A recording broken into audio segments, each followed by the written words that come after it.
Are you getting the right staff for your organisation? And are you retaining the right ones? I'm Nigel from Chrysalis Advisors. There's 4 critical points to staff engagement and getting the right staff. The following 4 points are critical to attracting the right staff and retaining the right ones as well. The first one's going to be paying the right wage. What do I mean by that?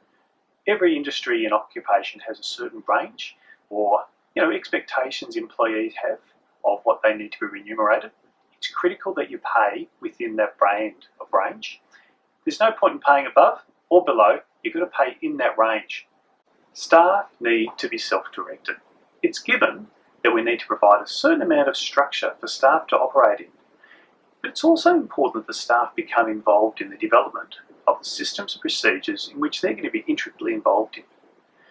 We need to be ensuring that as we go through the journey of developing system procedures, that staff are constantly being consulted and they provide advice. Sometimes, as employers, we need to actually get out of the way and let the staff come up with the ideas and concepts so to make their job easier and more efficient. We've moved on since the 1950s from the traditional hierarchical model, and now we need to have a lot more flat structure. We need to allow staff autonomy in their role. Staff are constantly wanting to grow and develop. Professionally, that may include technical skills as well as soft skills. So in terms of soft skills, that may include leadership and management training. Talk to your staff and ask them what their short, medium and long-term career options are and what way are you able to contribute to that goals that they may have. It's not always about you, it's also about the staff as well. You can balance this up by using what I call a career journey map. What do I mean by that? Outline expectations up front. Go through in great detail and rigour in regards to time frame, what it is they're wanting to train and develop in you, just to make sure that both of you are on the same page.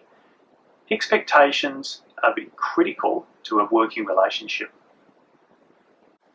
What's organisational, mission, vision, purpose, etc. got anything to do with employee engagement? It's got everything to do with it.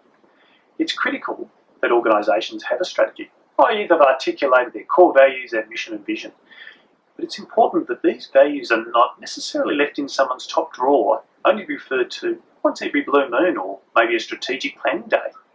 What I'm referring to is values that are lived out in everyone's lives throughout the organisation. I know of one very large successful business who don't have their mission and vision, their core values displayed in the kitchen, but where they are displayed is in the leader's behaviour. Bad things happen when there's a disconnect between what the values of the organisation say that they're on about and the leadership. You cannot afford for there to be a disconnect. By applying these 4 principles, you're going to have a highly engaged workforce. You're also going to be attracting the right staff members. Business is tough. Do yourself a favour. Get the right staff. Don't compromise on quality. If you want some further details, please see my contact details below.